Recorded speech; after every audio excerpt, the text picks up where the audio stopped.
জাতীয় নাগরিক পার্টির নেতা সারোয়ার তুষারের বিরুদ্ধে আবারও বিস্ফোরক অভিযোগ আনল এনসিপি থেকে সদ্য পদত্যাগ করা নীলা ইসরাফিল। নীলা ইসরাফিলের স্বামীর নামের জায়গায় সারোয়ার তুষার নিজের নাম বসিয়েছে বলে অভিযোগ করেন সাবেক এই এনসিপি নেত্রী। ৯ আগস্ট শনিবার বিকেল ৪টায় সামাজিক যোগাযোগ মাধ্যম ফেসবুকে এক পোস্টে এমন অভিযোগ করেন Nila Israfil.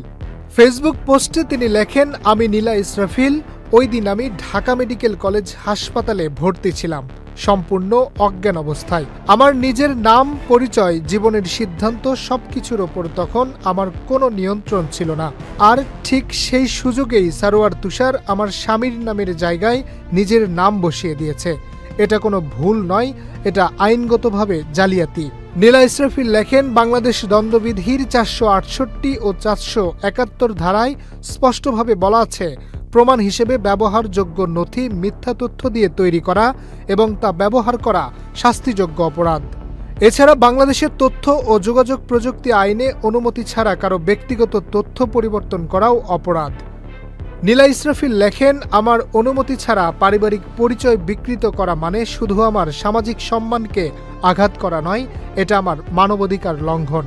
Universal declaration of human rights ধারা ৩, ৫, ১২ এবং ২২ অনুযায়ী আমার ব্যক্তিগত মর্যাদা, গোপনীয়তা এবং আইনি নিরাপত্তার অধিকার ক্ষুণ্ণ হয়েছে।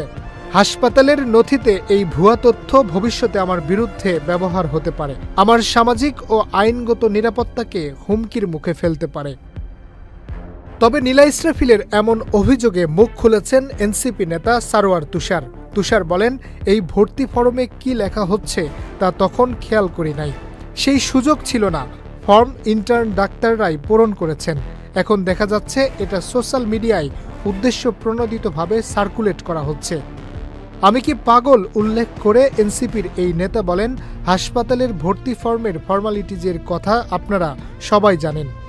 নারীর ক্ষেত্রে স্বামী বা পিতার নাম লিখতে হয় অথবা যিনি নিয়ে এসেছেন তার নাম লিখতে হয়। এখানে পরিষ্কারভাবে দেখা যাচ্ছে কেয়ার অফ অর্থাৎ সিও লেখা, যেটা লাল দাগের মধ্য দিয়ে ঢেকে ফেলা হয়েছে এবং প্রচার করা হচ্ছে আমি নাকি স্বামীর ঘরে নিজের নাম লিখেছি।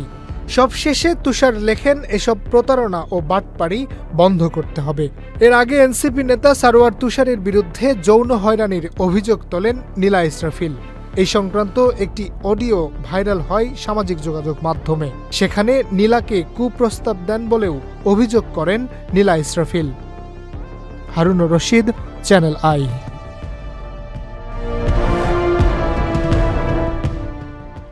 বান্ডেল থাকলে প্রতি সেনমানিতে টাকা বাঁচবে। বিকাশ সেনমানি বান্ডেল কিনে জিতুন প্রতি লেনদেনে।